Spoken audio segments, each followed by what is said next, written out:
नमस्कार मित्रों, मैं विवेक त्रिपाठी आपका अपने YouTube channel Pratyush learning centre में बहुत बहुत स्वागत करता हूं। हम लोग पर्यावरण अध्ययन की श्रृंखला में पार्ट 1, पार्ट 2, पार्ट 3 कर चुके हैं।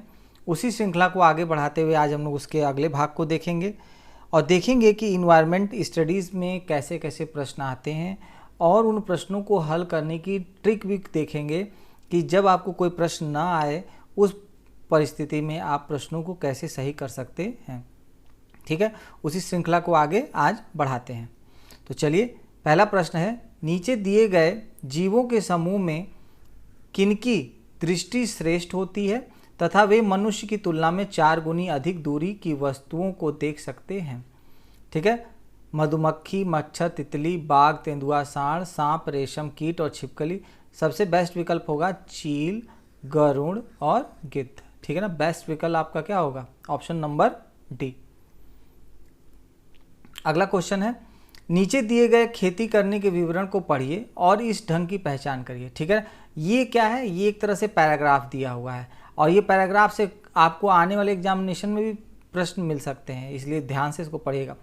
एक फसल को काटने के पश्चात खेत को कुछ वर्षों के लिए खाली छोड़ दिया जाता है, उसमें कुछ भी नहीं उगाया जाता।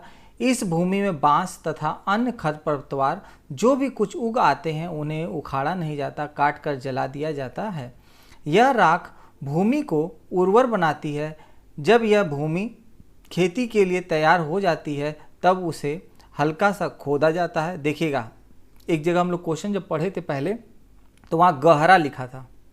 ठीक है ना, तो ये स्टेटमेंट क्या है? गलत हो जाता था। ये सही स्टेटमेंट है। भूमि को जोता नहीं जाता, उस पर बीज छिड़क दिए जाते हैं। तो आपको पता ही है कि किसकी बात मैं कर रहा हूँ? झूम खेती की बात कर रहा हूँ। ठीक है, तो राइट आंसर क्या होगा? झूम खेती।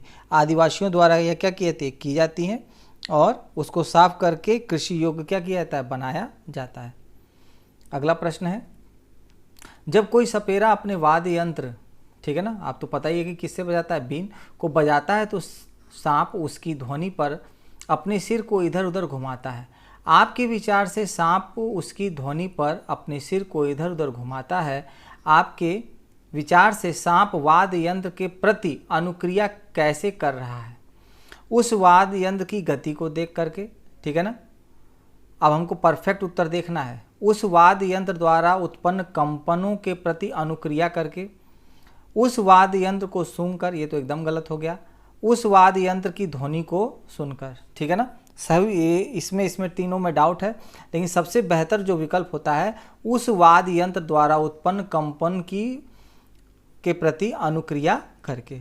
ठीक है ना, उसी के आधार पर वो क्या करता है? अपने से लोगों को लगता है कि सांप नाच रहा है, सांप नाचता नहीं है।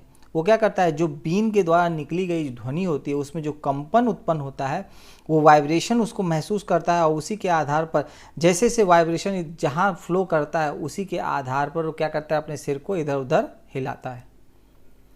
परिवार एक इकाई होता है जिसमें माँ, पिता और उनके 2 बच्चे होते हैं। यह कथन सत्य है क्योंकि सभी परिवार इसी प्रकार के होते हैं। सही नहीं है क्योंकि इस कथन में यह स्पष्ट करना चाहिए कि बच्चे जैविक होते हैं। ठीक है ना, ये होते हैं। सही नहीं है क्योंकि परिवार कई प्रकार के होते हैं तथा परिवार का केवल एक ही प्रकार में वर्गीकरण नहीं किया जा सकता। सत्य यह है क्योंकि यह किसी आदर्श परिवार का आकार है। ठीक है ना, तो कह रहा है कि परिवार एक इकाई होता है जिसमें माँ, पिता और उनके 2 बच्चे होते हैं। ठीक है, तो इसका सही स्टेटमेंट जो होगा वो होगा, ये होगा। सही नहीं क्योंकि परिवार कई प्रकार के होते हैं। ठीक है ना, सबके परिवार का आकार अलग अलग होता है। परिवार का केवल एक ही प्रकार से वर्गीकरण नहीं किया जाता। हाँ, ये भी एकदम सही है कि सबके अलग अलग वर्गीकरण होते हैं, एक ही प्रकार से वर्गीकरण नहीं हो सकता। अब पहला देखते हैं गलत क्यों हुआ। सत्य है क्योंकि सभी परिवार, भारतीय परिवार इसी प्रकार के होते हैं। ये तो कह रहा है कि ऑल ऐसे ही होते हैं, तो गलत हो गया। सही नहीं क्योंकि इस कथन में यह स्पष्ट करना चाहिए कि बच्चे जैविक होते हैं। भैया, यहाँ तो परिवार की बात हो रही है, जैविक और अजैविक की बात नहीं हो रही है। भी स्टेटमेंट क्या हो गया? गलत हो गया। यह किसी आदर्श परिवार का आकार है। ठीक है ना। तो यह भी इस तरह आदर्शता की भी बात यहाँ पर नहीं हो रही है। सबसे बेहतर विकल्प आपका क्या होगा, ऑप्शन नंबर सी। अगला प्रश्न है, मानव के पेट में आमाशय रस की प्रकृति डैश होती है और वह भोजन के पाचन में सहायता करता है, ठीक है ना। अब कैसी होती है, क्षारीय, उभयधर्मी, उदासीन, अम्लीय। तो राइट आंसर क्या होता है, अम्लीय होती है, ठीक है ना। कहा जाता है कि जो pH 7 होता है, जो इसका डायग्राम होता है, अगर 7 से नीचे क्या होता है तो अम्लीय, और 7 से अगर ऊपर होता है तो क्षारीय। ये चीज़ आपको याद रखना पड़ेगा, ठीक है ना। और जो हमारा आमाशय रस की जो प्रकृति होती है वो क्या होती है, अम्लीय होती है। पहला प्रश्न बन जाएगा। और यह एक तरह का रासायनिक यौगिक है, यह भी याद रखिएगा, जो जल में घुलकर हाइड्रोजन का क्या करते हैं, आयन देता है। कौन से आयन होता है, हाइड्रोजन के आयन का क्या होता है, निर्माण करता है, ठीक है।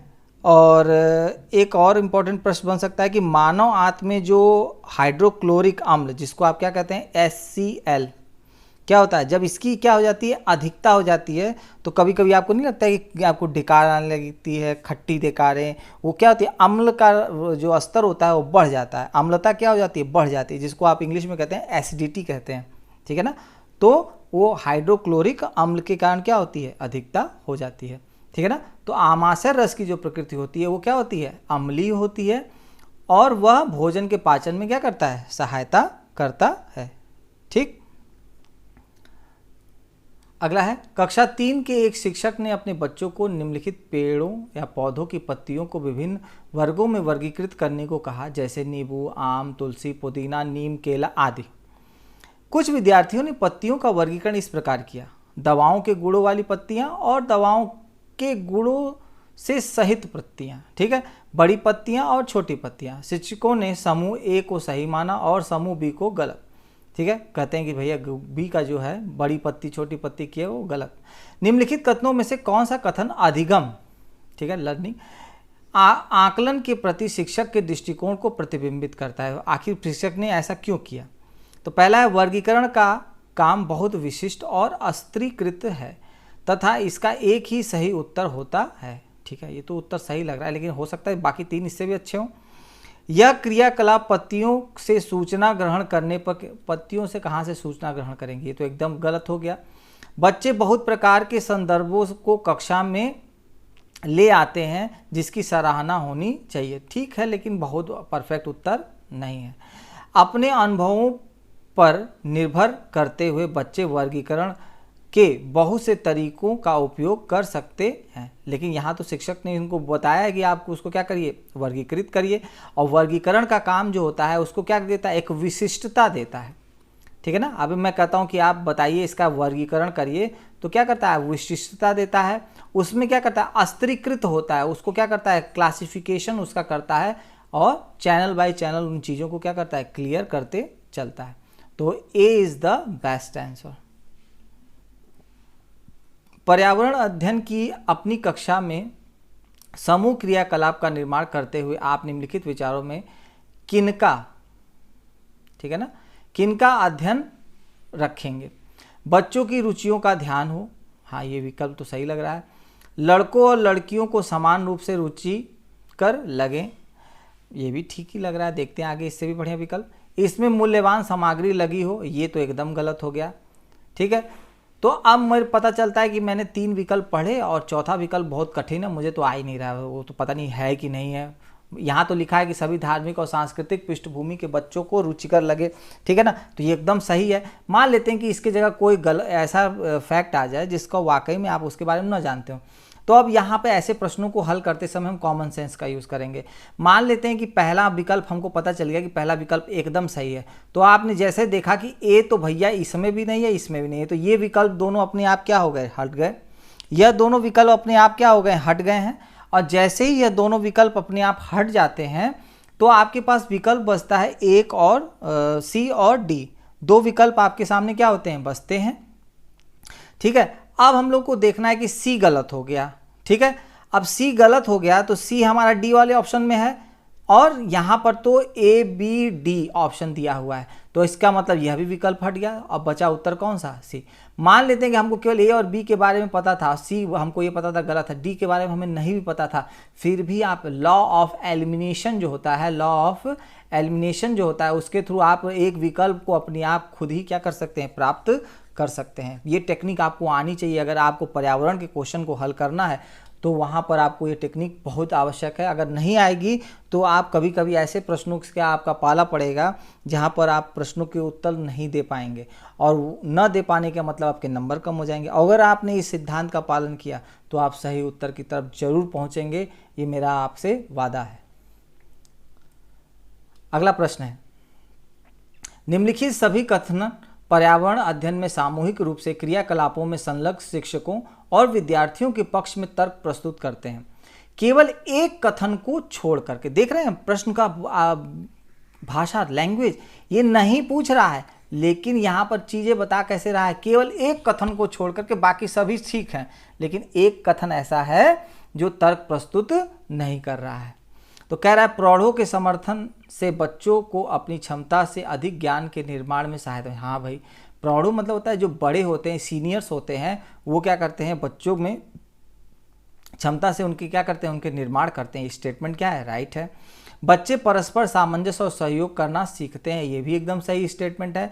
बच्चे दूसरे बच्चों से बात और बहस करने से अधिक सीखते हैं, ये तो एकदम स्टेटमेंट सही है। अगला है, सामूहिक क्रियाकलाप की वजह से बच्चे अंक उपलब्धि में अच्छा सुधार प्रदर्शित करते हैं। देखिए, सामूहिक क्रियाकलाप तक तो शब्द एकदम सही है, लेकिन अंक उपलब्धि में अच्छा सुधार करते हैं, ये तो उस बच्चे के ऊपर डिपेंड करता है, ये उस चीज़ के ऊपर डिपेंड नहीं करता है। इसलिए डी आंसर आपका क्या हो जाएगा, गलत हो जाएगा। ठीक है, ध्यान रखिएगा, इस प्रश्न को पढ़ने में सारा की जो है यहीं पे छिपा हुआ है। अगर इस चीज़ को आपने पकड़ लिया तो आपका कभी भी प्रश्न गलत नहीं होगा। अगला प्रश्न है, समूह कार्य से पर्यावरण अध्ययन कर रहे बच्चों की सामाजिक व्यक्तित्व विशेषताओं के आकलन के लिए निम्नलिखित में कौन सा उपकरण सर्वाधिक उपयुक्त होगा। निर्धारण मापनियाँ, दत्त कार्य, कागज पेंसिल और मौखिक प्रश्न। ठीक है, तो इसका सबसे बेस्ट विकल्प हम लोग अब क्या करेंगे, तलाश करेंगे, देखते हैं कि इसका सबसे बेहतर विकल्प कौन सा होगा। इसका सबसे बेहतर विकल्प होगा दत्त कार्य। अब आप कहेंगे कि दत्त कार्य सर होता क्या है। दत्त कार्य मतलब होता है, अगर इसकी इंग्लिश देखा जाए तो इसको कहते हैं असाइनमेंट। ठीक है ना, असाइनमेंट मेथड। तो जब हम किसी भी चीज़ का असाइनमेंट देते हैं, कहते हैं कि समूह कार्य में पर्यावरण अध्ययन, अब जैसे बच्चे ढेर सारे समूह में इकट्ठा हुए हैं, ठीक है, ऐसे प्रश्न जब भी आए तो एक बार जरूर इंग्लिश जरूर देख लीजिएगा कि ऐसे शब्दों का इंग्लिश बहुत इजी रहता है और हिंदी क्या होता है, थोड़ा सा टफ होता है, लेकिन इंग्लिश देखते ही आपको समझ में आ जाएगा। सामाजिक व्यक्तित्व विशेषताओं के आकलन के निम्नलिखित में से कौन सा उपकरण, ठीक है ना, कौन सा विधि सबसे परफेक्ट होगी। निर्धारण मापने, मतलब जो आपको स्केल्स होते हैं, मीटर्स होते हैं, आपका पूरा क्या कहते हैं नापने के लिए जो डायग्राम्स होते हैं, वो ठीक है ज़रूरत पड़ती है, लेकिन वो उतना ही महत्वपूर्ण नहीं होती है। कागज पेंसिल परीक्षण, हाँ ये भी जरूरत है, लेकिन इसका उतना बहुत मौखिक प्रश्न है। सबसे बेहतर विकल्प क्या होगा, दत्त कार्य, क्योंकि इसको कहते हैं असाइनमेंट मेथड। असाइनमेंट मेथड में ये सारी चीज़ें क्या होती है, ऑलरेडी इनबिल्ट होती है, जिस कारण B option is the best option. अगला है, नीचे बच्चों के बारे में नीचे पौधों के बारे में बच्चों के कुछ सहजानुभूत विचार दिए गए हैं, इनमें से कौन सा विचार वैज्ञानिक दृष्टि से ठीक है। पहला है, घास पौधा नहीं है।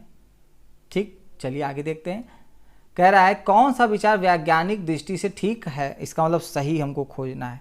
ठीक है, तो कह रहा है कुछ सब्जियां फल होती हैं, बीज किसी पौधे का हिस्सा नहीं होते, तो स्टेटमेंट एकदम गलत होगा। क्यों नहीं होते हैं, आम का ही अगर देख लीजिए वो भी होता है।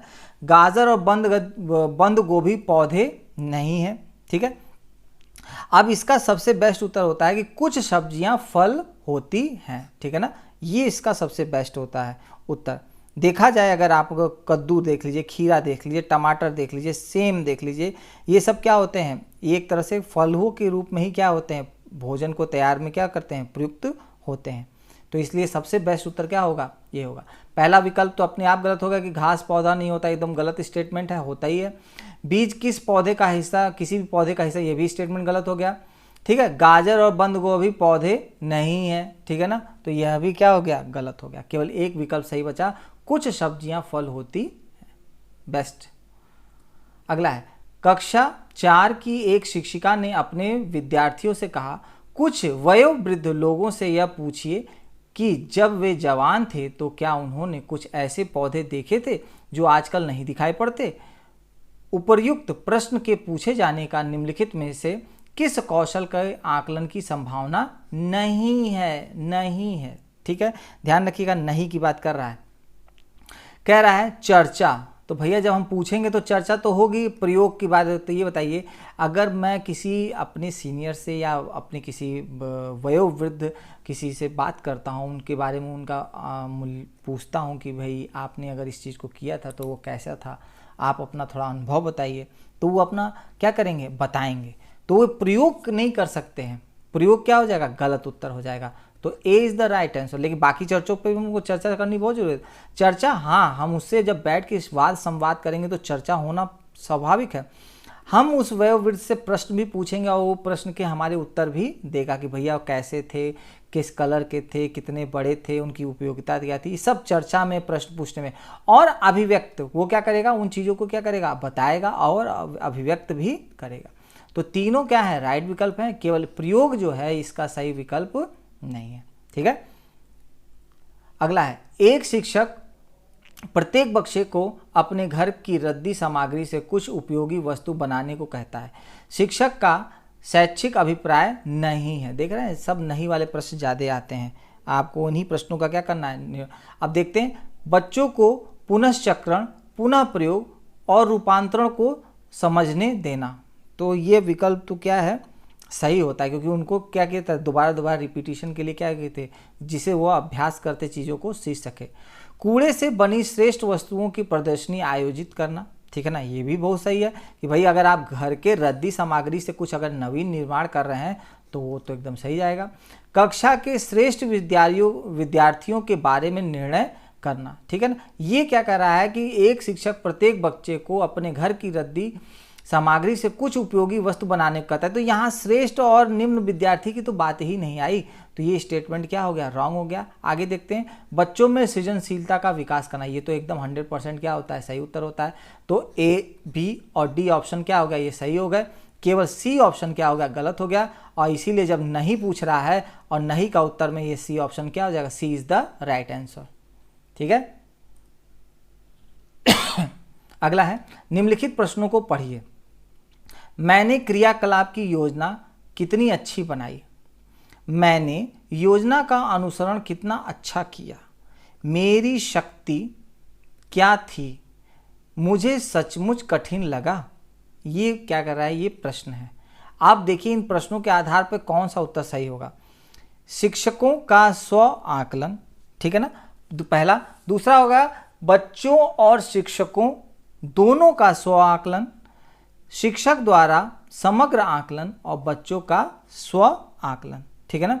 अब देखते हैं कि इन चारों स्टेटमेंट में सबसे बेस्ट कौन सा होता है। मैंने क्रियाकलाप की योजना कितनी अच्छी बनाई, ठीक है, मैंने योजना का अनुसरण कितना अच्छा किया, मेरी शक्ति क्या थी, मुझे सचमुच कठिन लगा। तो एक टीचर तो ये कभी भी अपने स्व आकलन में नहीं कहेगा, तो विकल्प क्या हो जाएगा, गलत हो जाएगा। बच्चों और शिक्षक दोनों का स्व आकलन, तो भाई जब शिक्षक कट गया तो बच्चा जबरदस्ती इसमें कैसे घुसा रह जाएगा, तो ये भी विकल्प अपने आप एलिमिनेट हो गया।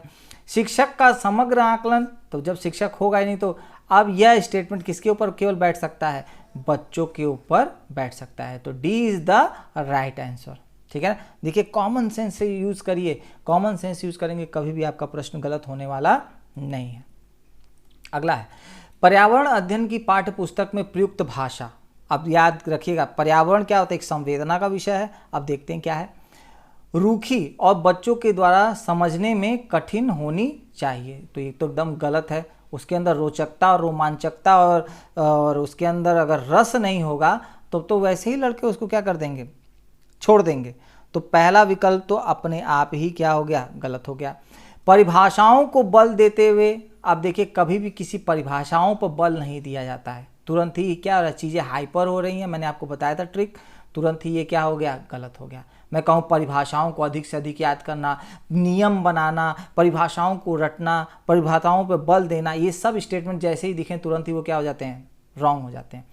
तकनीकी और औपचारिक होनी चाहिए, तकनीकी जो है और औपचारिक होनी चाहिए, ठीक है, हो सकता है, लेकिन इससे बेहतर विकल्प बच्चे की दिन प्रतिदिन की भाषा से संबद्ध होनी चाहिए, यह सबसे परफेक्ट विकल्प D is the right answer, ठीक है ना, कि जब बच्चा है उसकी दिन प्रतिदिन की जो भाषा है उससे संबद्ध होनी चाहिए, क्योंकि यहाँ पे भाषा का प्रश्न है तो भाषा से संबंधित ये अगर डी ऑप्शन क्या है वो बहुत ही परफेक्ट उत्तर है।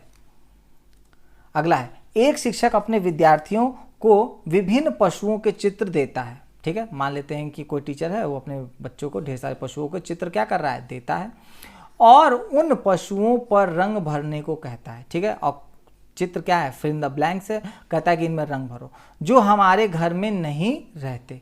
इस क्रियाकलाप का उद्देश्य, अब ये क्यों कराया जा रहा है, अब देखते हैं। कह रहा है कि सृजनात्मकता का विकास करना, ठीक है, पहला विकल्प है कि सृजनात्मकता का विकास करना, तो ये तो एकदम 100% सही होता है, तो मुझे पता चल गया कि भैया ए तो एकदम परफेक्ट है। अब मैं जल्दी से नीचे आऊँगा, देखूंगा भैया ए किसमें है, हाँ भैया इसमें है, हाँ इसमें है, भैया इसमें तो ए नहीं है, तो इसका मतलब बी तो अब किसी भी कीमत पे होने वाला नहीं है। अब हमारी आधी लड़ाई कम हो गई, अब केवल 4 की जगह हमारे 3 ऑप्शन में लड़ाई करनी है। अगला है, अगला विकल्प हम देखते हैं, अवलोकन का विकास करना है, भैया यह भी तो एकदम परफेक्ट उत्तर है, तो अब हमको ए और बी दोनों विकल्प क्या हो गए, अच्छे मिल गए। अब हम देखेंगे कि भैया ए और बी किसमें है, तो ए बी इसमें है, हाँ ठीक है, ए बी इसमें है, नहीं है, ठीक है, तो अब हम देखेंगे कि जब ए बी इसमें नहीं है तो इसका मतलब यह विकल्प भी अपने आप क्या हो गया, हट गया। अब हमारे पास में 2 विकल्प बचे। अब आगे देखते हैं कि कोई ऐसा लाइन पढ़ने से हमको पता चलता है कि नहीं, वर्गीकरण कौशल का विकास करना और डाटा संग्रहण का विकास करना, ठीक है ना, तो डाटा संग्रहण मतलब होता है जो डाटा जो होते हैं उसको इकट्ठे करना हमारा मुख्य उद्देश्य नहीं होता है, चीज़ों को सीखना भी क्या होता है, हमारा मुख्य उद्देश्य होता है, ठीक है। तो केवल डाटा इकट्ठा करने से वाकई में सृजनात्मकता का विकास हो जाए, डाटा इकट्ठा करने से क्या संभव है, नहीं, डाटा इकट्ठा करने से क्या अवलोकन का पूर्ण विकास हो पाएगा, अवलोकन हो सकता है लेकिन पूर्ण अवलोकन नहीं हो सकता। इसका मतलब मुझे अब ये पता चल गया कि डी तो एकदम गलत उत्तर है। अब मान लेते हैं कि सी ऐसा है कि वर्गीकरण कौशल का विकास करना, मुझे इसके बारे में कोई आइडिया नहीं है कि भैया ये सही है कि गलत है, लेकिन मुझे ये पता चल गया कि ए सही है, बी सही है और डी सही है। इसके बाद मैं अगर जाता हूं तो डी ऑप्शन देखते ही मुझे पता चल जाता है, अगर मैं इस पे तुक्का भी मार के आता हूं तब भी मेरा उत्तर 100% क्या होगा, सही होगा, और आपको एग्जामिनेशन में कोई भी नंबर पाने से रोक नहीं सकता, ठीक है।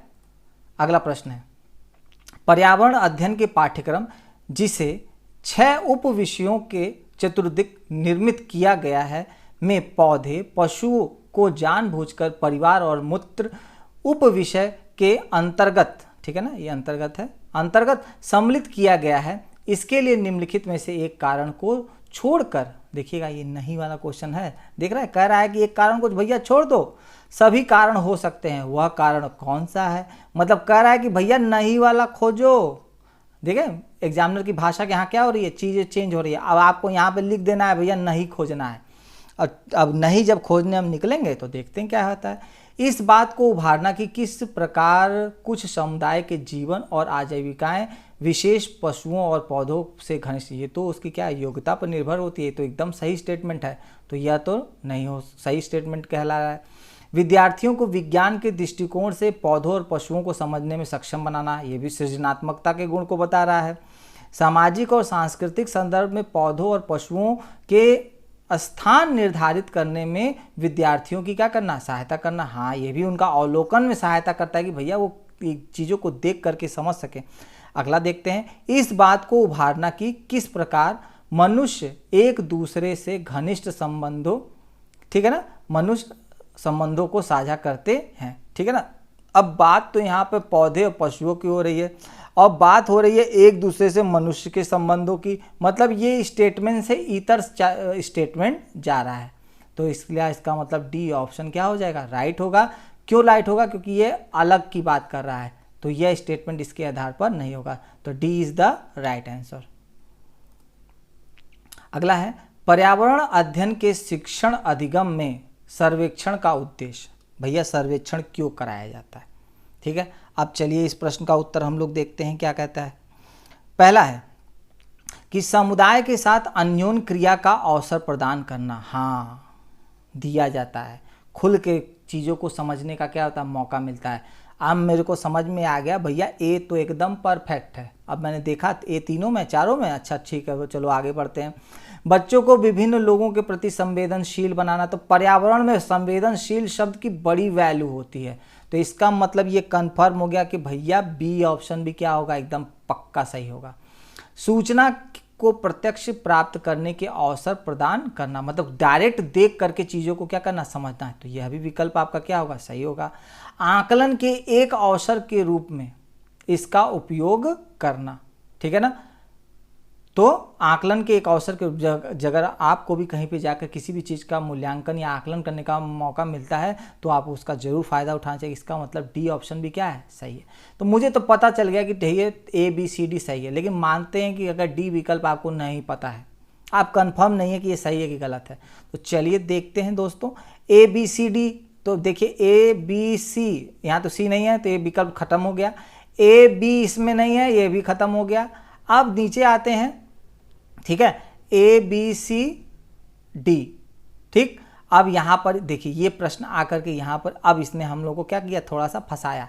अब यहाँ पर दो ऑप्शन, अब आपको यहाँ पर अपने ज्ञान का यूज़ करना है कि अगर आप यह उत्तर मारते हैं कि यह उत्तर मारते हैं, ठीक है ना। तो आप इसको फिर यहाँ पर आकर के जब आपको दो ऑप्शन खत्म हो गए तो आपके मेंटल जो बर्डन है वो तो कम हो गया।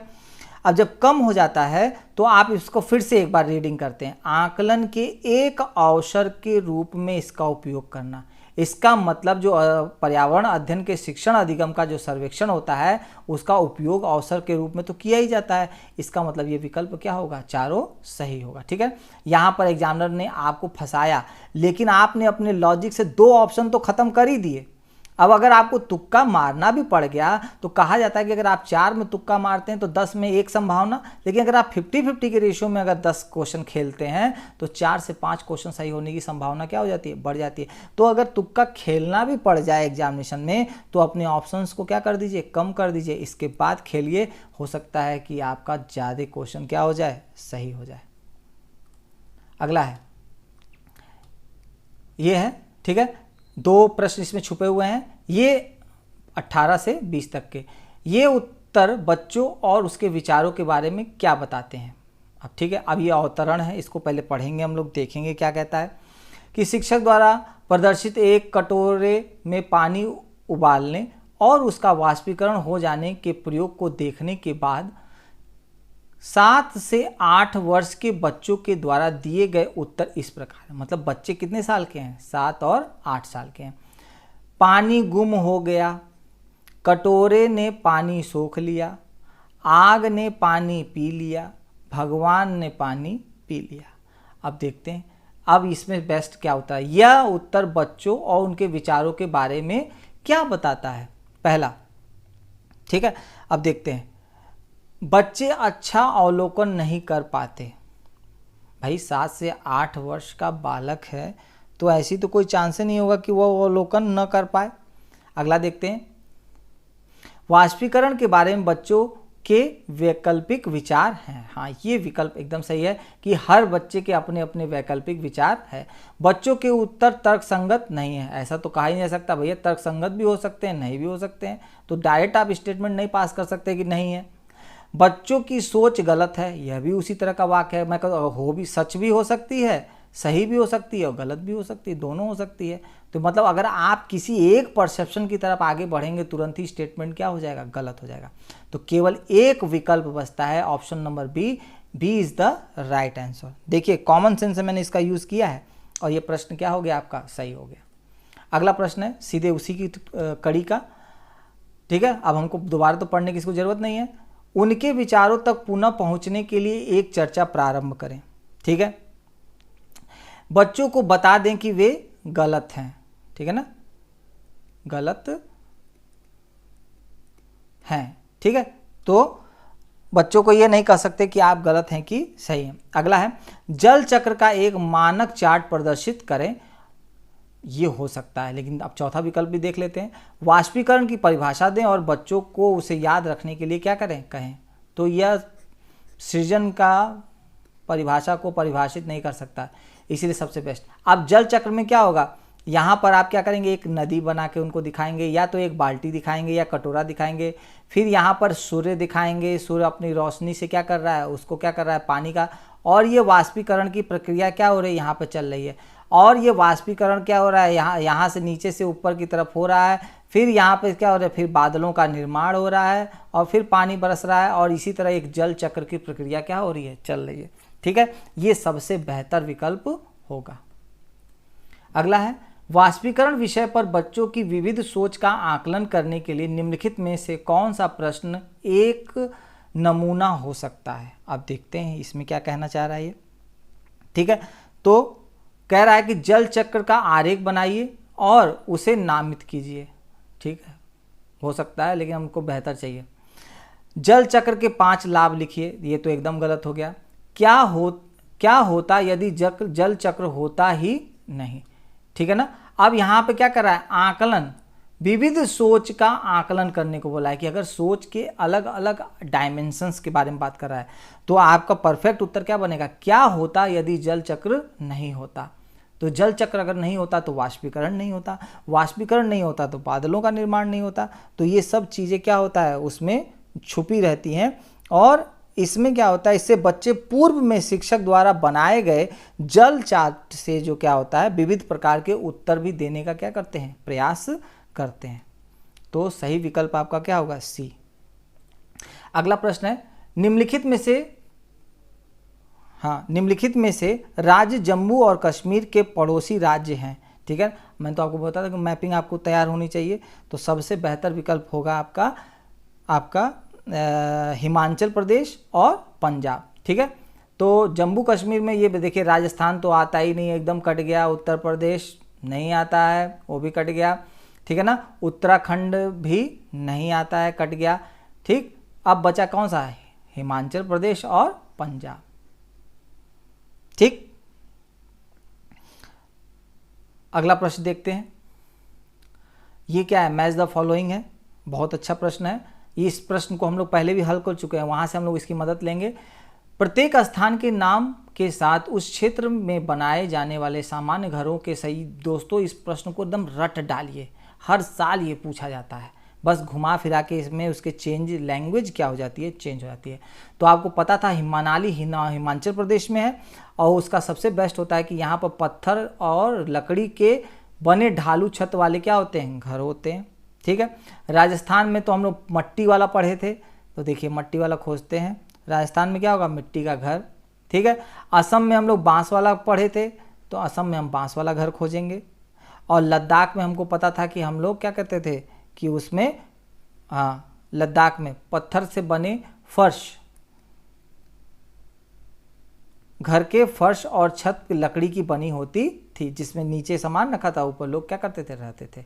ठीक है, तो सबसे बेहतर विकल्प आपका क्या हो जाएगा, ऑप्शन नंबर डी। पहले का 2, फिर 4, फिर 1, फिर 5। ठीक है, ऑप्शन नंबर जो आपका है इसमें 3 ऑप्शन जो है आपका, ये हाउस बोल्ट, यह इसमें शामिल नहीं हुआ है। लेकिन आप ध्यान रखिएगा कि ये आने वाले विकल्पों में जरूर कभी ना कभी आपसे इसका पाला पड़ेगा। अगला है, पशुओं की त्वचा पर विविध पैटर्न, मतलब डिज़ाइन, मतलब जेब्रा का अगर इस तरह है, धारीदार है, लॉयन का है, गाय का है, किस पे निर्धारित होता है, उनकी त्वचा पर बालों के कारण। चलिए, वेरी गुड। उस जलवायु के कारण होता है जिसमें वे रहते हैं। ठीक है, अगला, उनकी शारीरिक शक्ति को इंगित करते हैं, ये तो एकदम गलत हो गया। परावर्तित प्रकाश, यह भी क्या होगा, गलत हो गया। अब हमारे पास बचा 2 विकल्प, अब इसमें देखते हैं कि इसमें कौन सा सही है। कह रहा है उनकी त्वचा पर बालों के कारण, ये सबसे क्या होगा, परफेक्ट विकल्प होगा। जो बालों के कारण उनका पैटर्न क्या होता है, अलग अलग दिखाई देता है। अगला है, जो व्यक्ति जंगल में कम से कम 25 वर्षों से रह रहे हैं, उनका उस जंगल भूमि पर और उसमें पैदा होने वाली वस्तुओं पर अधिकार है। यह जनादेश किसके द्वारा दिया गया। ठीक है ना, तो ये आपका होता है सही उत्तर, जंगल अधिकार अधिनियम 2007। 2007। ये एकदम स्पष्ट दिया हुआ है। तो इसमें एकदम बोला गया है कि स्पष्ट रूप से कि यह अधिनियम जनजाति व अन्य परंपरागत जो वनस्पति संबंधित चीज़ें होती है, वो जो वनस्पतिवासी होते हैं, ठीक है ना, उसी के अंतर्गत क्या है, ये 1923 में जो एक्ट था forest act, Indian forest act, उसी की तरह से इसे क्या किया गया, पुनः प्रदान करने के लिए जंगल अधिकार अधिनियम 2007 क्या किया गया, दिया गया है। ये बहुत ही इंपॉर्टेंट, ध्यान रखिएगा, इससे आपसे प्रश्न बनेंगे। अगला है, निम्नलिखित में से मच्छरों द्वारा फैलने वाले रोगों का समुच्चय कौन सा होगा, ठीक है ना। तो दोस्तों इसमें सबसे पहले ही ऑप्शन दिख रहा है डेंगू, मलेरिया, चिकनगुनिया, ठीक है ना। ये एकदम स्पष्ट है। बस अब आपको इसके बारे में थोड़ा पता होना चाहिए कि जो डेंगू और जो चिकनगुनिया होता है, ये दोनों, ये क्या होता है, एडीज मच्छर जो होते हैं, एडीज मच्छरों के काटने से क्या होता है, फैलता है। और इसमें क्या होता है कि जोड़ों में आपका क्या होगा, दर्द होगा, और बहुत दिनों तक, चिकनगुनिया में तो बहुत दिनों तक दर्द आपके शरीर में क्या होता है, बना रहता है। अब बचा मलेरिया। मलेरिया का तो आपको पता है कि मादा एनोफ्लीज जो मच्छर होते हैं उसी के द्वारा होता है, और यह एक जो रोग है वो प्रोटोजोआ, ठीक है ना, प्रोटोजोआ परजीवी द्वारा क्या होता है, फैलता है, ठीक है ना। ये 2-3 बेसिक चीज़ें आप जरूर याद रखिएगा, क्योंकि इससे घुमा घुमा के प्रश्नों को इसमें क्या कर सकता है, पूछ सकता है। अगला है घटपर्णी पौधा, ठीक है, जिसे कहते हैं निपेथेंस, ठीक है ना। आपको इसके बारे में बताया था, कीड़े मकोड़े का आकर्षित करने के लिए उच्च तारत्व की ध्वनियाँ निकालता है। तो ध्वनि उन्हीं का इससे कोई संबंध नहीं होता है। तो ये विकल्प आपका क्या हो गया, गलत हो गया। का मुंह छोटी छोटी कांटियों से ढका होता है, ठीक है, यह भी क्या गलत हो जाएगा। भारत में नहीं पाया जाता भैया, पाया जाता है ये, ठीक है। अगला है मेंढकों, कीड़े मकोड़ों और चूहों को चालाकी से फंसा कर खा जाता है। हाँ, ये क्या होता है कि एक, देखिए मैं आपको दिखाता हूँ कैसा होता है। देखिए ये ऐसा होता है। इसमें क्या होता है कि यह एक ढक्कन इसके ऊपर लगा होता है, और जब भी इसमें कोई जीव जंतु, मेंढक या कोई छिपकली या छोटा जंतु इसमें जाता है, कीट मकोड़ा, तुरंत ये ढक्कन क्या हो जाता है, क्लोज हो जाता है, और यहाँ पर उस जंतु की क्या हो जाती है, मृत्यु हो जाती है। तो आप कहोगे कि भैया ये घटपर्णी ऐसा करता क्यों है। तो यहाँ पर क्या होता है, इनको एक नाइट्रोजन की जो कमी हो जाती है, उस नाइट्रोजन की आपूर्ति के लिए वो क्या करता है, इन कीड़े मकोड़ों, चूहों, मेंढकों का क्या करता है, शिकार करता है। और इसका आप देख ही रहे हैं आकार कैसा है, सुराही नुमा क्या है इसका आकार है, ठीक है ना।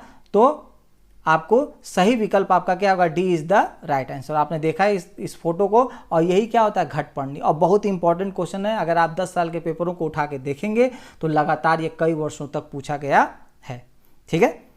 अगला देखते हैं, नीचे दिए खाद्य पदार्थों के किस समुच्चय में लौह तत्व प्रचुर मात्रा में होता है, ठीक है ना। तो सबसे बेहतर विकल्प, ये तो आप लोगों को बताने की आवश्यकता ही नहीं है, आंवला, पालक और गुड़। पालक के बारे में सभी लोग जानते हैं, तो आपने पालक देखा, अब देख लीजिए यहाँ पे पालक है, नहीं है, यहाँ पे पालक है, नहीं है, तो 2 ऑप्शन बचा, ठीक है। आलू में क्या आयरन होता है, नहीं होता है, एलिमिनेट हो गया, फट से ऑप्शन क्या आया, बी। देखा, कॉमन सेंस लगाया और आपका उत्तर अपने आप निकल करके क्या हो गया, सामने आ गया। अगला है, हमारे देश के लगभग सभी भागों में मिर्च का उपयोग भोजन पकाने में किया जाता है। यह हमारे देश में मिर्च को लाने वाले व्यापारी आए थे, ठीक है ना। जिस तरह तंबाकू की खेती का, काजू की खेती का, आलू की खेती का हम लोग को ज्ञान पुर्तगालियों ने कराया था, उसी तरह मिर्च की भी जो खेती थी उसके बारे में जो था हमको मैक्सिको, इसको क्या कहता है, मैक्सिको। और सही उत्तर आपका क्या होगा, दक्षिणी अमेरिका। मैक्सिको ने क्या किया था, इसको हमको बताया था, ठीक है। अगला प्रश्न देखते हैं, निम्नलिखित में से कौन सा पक्षी कैक्टस पौधे के कांटों के बीच अपना घोंसला बनाता है। तो सही उत्तर आपका होगा फाख्ता, ठीक है ना। यह भी बहुत फेमस क्वेश्चन है। अब देखते हैं फाख्ता है कैसा। देख लीजिए, ये है फाख्ता, ये एकदम कबूतर की तरह होता है, देख लीजिए, एकदम कबूतर की तरह होता है। लेकिन ये क्या करता है कि कैक्टस का जो पौधा होता है उसके बीच में अपना क्या बनाता है, घोंसला बनाता है। लगता है एकदम एक कबूतर की तरह है, और लेकिन वो अपना घोंसला कहाँ बनाता है, कैक्टस आपने देखा ही है, उसी के बीच में ये अपना घोंसले को क्या करता है, बनाता है। अगला है, किसी पशु के विषय में नीचे दिए गए विवरण को पढ़िए और उस पशु को पहचानिए। चलिए देखते हैं। यह भालू जैसा दिखता है परंतु भालू नहीं है। चलिए भाई, यह दिन के लगभग 17 घंटे वृक्षों की छालों से उल्टे लटक कर सोता है। यह जिस वृक्ष पर रहता है उसी की पत्तियां खाता है। यह लगभग 40 वर्षों तक क्या होता है, जीवित रहता है।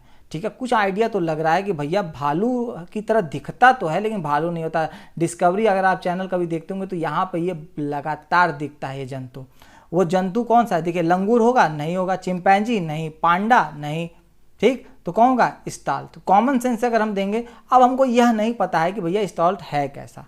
ठीक है, तो आज मैं आपको दिखाता हूँ कैसा होता है। देखिए ये ऐसा होता है, देख रहे हैं, इसका जो चेहरा है वो एकदम भालू की तरह होता है। देख रहे हैं, इसका फेस देखिए।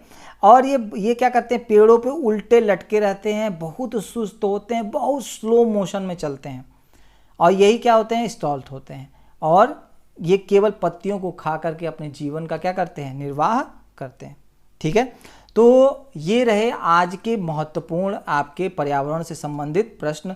मैं लगातार इसी तरह की श्रृंखला को लेकर के आता रहूँगा, आप लोगों को कॉमन सेंस सिखाता रहूँगा, आप लोगों को ट्रिक सिखाता रहूँगा कि अगर ना आए प्रश्न तब भी उसको कैसा सॉल्व करना है। लेकिन वर्तमान में चल रही चीज़ों के बारे में भी आपको थोड़ा सा ध्यान में रखना पड़ेगा। जीव जंतुओं के बारे में थोड़ा सा आपको अध्ययन करना पड़ेगा, क्योंकि अगर आप अध्ययन नहीं करेंगे तो ज़्यादा कॉमन सेंस का प्रयोग भी नहीं कर पाएंगे। लेकिन अगर आपने चीज़ों को देखिए, कहते हैं ना, तुक्का वही मार सकता है सही जिसको ज्ञान हो। अगर ज्ञान होगा तो आपका तुक्का भी काम करेगा, और जब दोनों मिल जाएंगे तो बल्ले बल्ले हो जाएगी।